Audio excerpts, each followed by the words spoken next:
In this episode, I'm going to be talking about Banbury and all of its great history. And I'll be talking about Daventry. Daventry is like Banbury, just spelt different, and a bit shit. We're going to be talking about how it all began. And how it's progressed over time. But most importantly, which town is better? To do that, I'll be looking at the beautiful Daventry Country Park. My name's Seb, and I can't read scripts right. To Lidl Car Park. From old castles to new castles. Also how Daventry went from a town to a slightly bigger town. I'll be figuring out just who the fine lady was and how she ended up trapped inside a statue. We'll be talking to experts. About things that we don't understand. So join us. While we shout at a camera in Banbury Versus Daventry.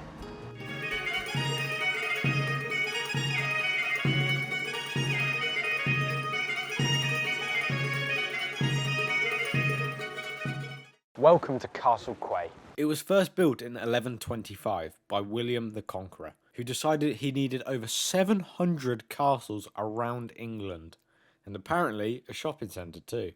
Nowadays, Castle Quay holds many famous shops, such as Claire's, oh no, that's been shut. Such as Body Shop, oh no, that's gone too. Such as W.H. Smith. Oh, for God's sake. Daventry was first mentioned in the Domesday Book as Daintry, and it was owned by Countess Judith. In the Shakespearean play Henry VI, Daventry was mentioned once again. The quote was, "the red-nosed innkeeper of Daintry." Daventry is the 6th largest town in Northamptonshire. Daventry's crime rate is 52.6 out of 1,000, which is lower than the national average and Banbury. I mean, I can even hold my phone out without it getting stolen.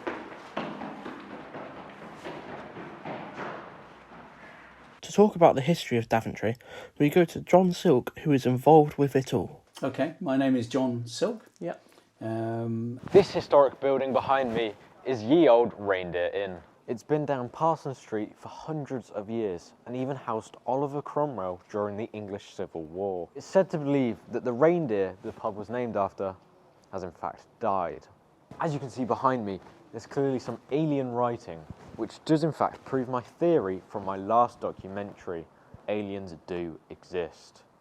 Speaking about aliens, why don't we talk about some of their food? Banbury cakes have been baked in the town since at least the early 1500s, when Edward Welchman sold them from a shop near Banbury Cross. These oval pastries became famous with travellers on the London-Warwick Road, and by the 17th century they were being sent to London and even overseas. By the Victorian era, Banbury cakes were a national favourite. After looking at the history of Banbury cakes, why don't we go try some? Hello. Hi there. Thanks. I just say it's £5, thank you. How much?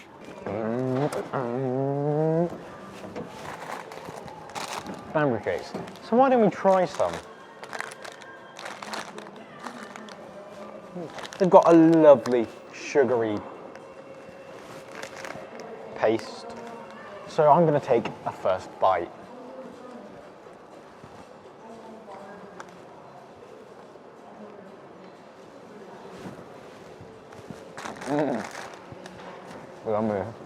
After trying this delicious pastry, I can see exactly why it's lasted so long.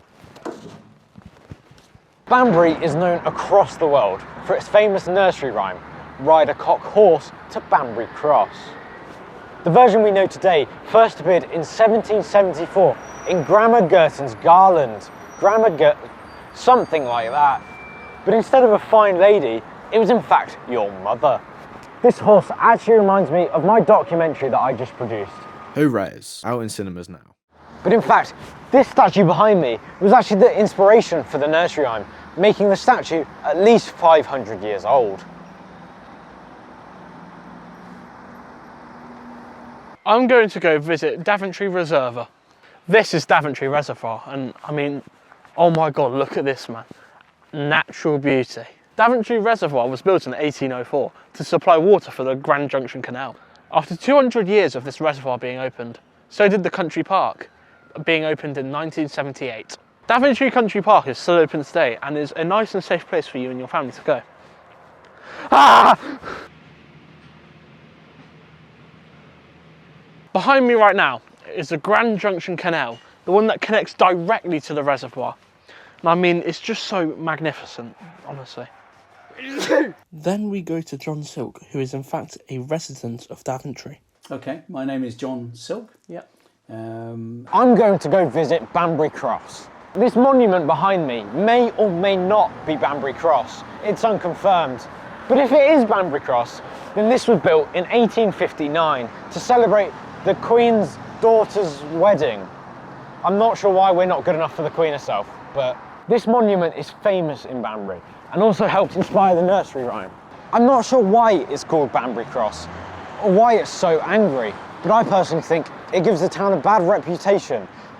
We're not angry, we're not cruel, we're not cross. I don't know who they think they are naming a stupid monument the Cross. We're not angry! I'm here to see what is believed to be a modern inspiration of Banbury Cross. And here it is. Unfortunately, the producer didn't give me a script on this one because he got in a brutal car accident. How irresponsible.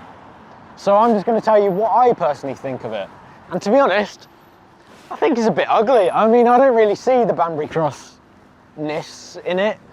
And I really don't like it. Whoever did that needs to be sacked. In 1931, Alcan built its Banbury Works on Southern Road. The site produced aluminium sheets that became vital to Britain's aircraft industry. Alcan proved a crucial role in the world effort, providing 60% of aircraft materials.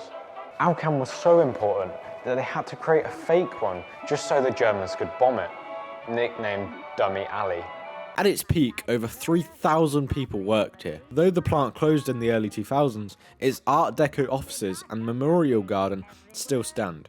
Reminders of the factory that helped shape Banbury's industrial identity. Jesus Christ, that's a tongue twister. I'm gonna go interview a man named John Silk. John Silk owns a very important radio tower in Daventry. My name's Seb, and I can't do voiceovers right. So firstly, who are you? Okay, my name is John Silk. Yep. My shift finishes in 6 minutes, so I'm going to say this in as few words as possible. Cattle. Market. Old. Important. Mad cow disease. Shut down. This white lion actually reminds me of my other series, The Lion King, Hunt or Be Hunted, Inside Cape Town, Season 2. Picture this, the year is 1964. A Ford Mustang has just driven by. The Beatles have just toured in America. And China released their first nuclear missile. But that's not what I'm here to talk about today. Today, I'm here to talk about this building. This factory is a part of Banbury's DNA. They make like coffee or something. It's a type of fruit that people drink. I don't know. This factory is iconic for the bird's custard. These panels are actually the original birds. In the late 1980s, General Foods merged with Kraft, best known for their Philadelphia cheese. Now, a lot of the workers say that it changed the factory for the worse. Clearly the owner of Kraft's was a little bit dyslexic. On the 18th of November 1981, most people at Banbury were sat at home watching the Hungary vs England World Cup qualifier. But back at GF, there was an explosion. The explosion was caused by the cornstarch in the custard. Lots of people were injured, and Big Bird wasn't happy. I'm going to visit Anthony Hirons, who was the union rep when the incident occurred. Okay, well, I was sat at home with the wife and we had a call from GF to say that there had been an explosion on site. And when I got there, fire engines were already there, and the blaze had swung down one of the corridors and blew the wall out. On the night of the explosion, when I was called into the factory, when I got there, I stayed on the main gate with a security guard, and one of the fire engines turned in through the gate. So we stopped and asked the chap, one of the fire guards at the back, "Where are you from then, mate?" And he said, "Jamaica." So we said, "Bloody hell, they're not here from Brackley yet." Once it was acquired by Crafts, they began making desserts alongside the coffee. Many people in Banbury say the smell of coffee is part of its identity. I'm going to be watching an educational video confirming my beliefs. Yeah, I'm at that Banbury, now I'm down in Queens Road, right next to my neighbour, I think that he's a pedo. In 2015, the factory was acquired by JDE. Sadly, in 2025, the factory closed its doors for the final time. As you can see behind me, it's clearly very abandoned. I'm gonna be going to interview some of the locals. My name's Seb, and I still don't know how to do voiceovers correct. How would you describe the sense of community there? The sense of community with the original Daventarians is still excellent.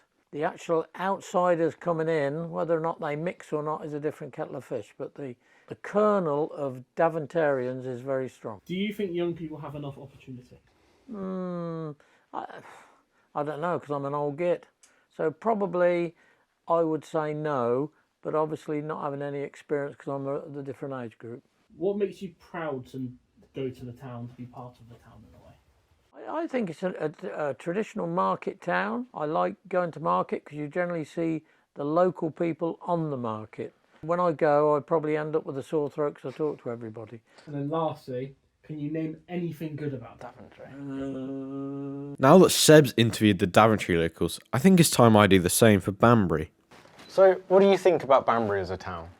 I think Banbury is a beautiful, historic town.